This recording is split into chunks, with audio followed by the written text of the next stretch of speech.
بسم اللہ الرحمن الرحیم۔ السلام علیکم ورحمۃ اللہ وبرکاتہ۔ حضرت عمر رضی اللہ عنہ کا پیام دریائے نیل کے نام۔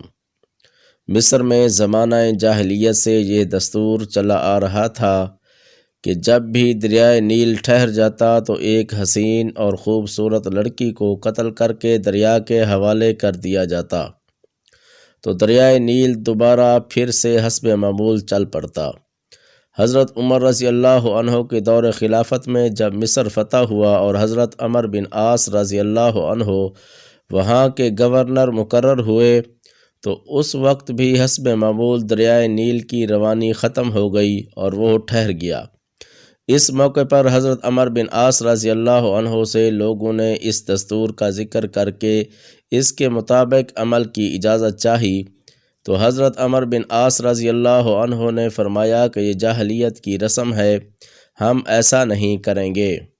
البتہ امیر المؤمنین حضرت عمر رضی اللہ عنہ سے میں مشورہ کروں گا۔ چنانچہ حضرت عمرو بن عاص رضی اللہ عنہ نے امیر المؤمنین کو خط لکھا اور اس واقعے کی پوری تفصیل بیان کر کے مشورہ چاہا۔ امیر المؤمنین حضرت عمر رضی اللہ عنہ نے اس کے جواب میں دریائے نیل کے نام ایک چٹھی روانہ فرمائی اور حضرت عمرو بن عاص رضی اللہ عنہ کو لکھا کہ وہ چٹھی دریائے نیل میں ڈال دیں۔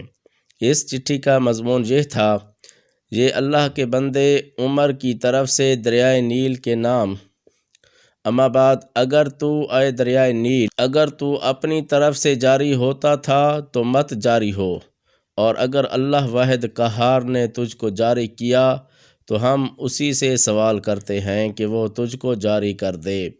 حضرت عمرو بن عاص رضی اللہ عنہ نے یہ چٹھی دریائے نیل میں ڈال دی۔ ڈالنا ہی تھا کہ دریائے نیل خوب تیزی کے ساتھ رواں ہو گیا۔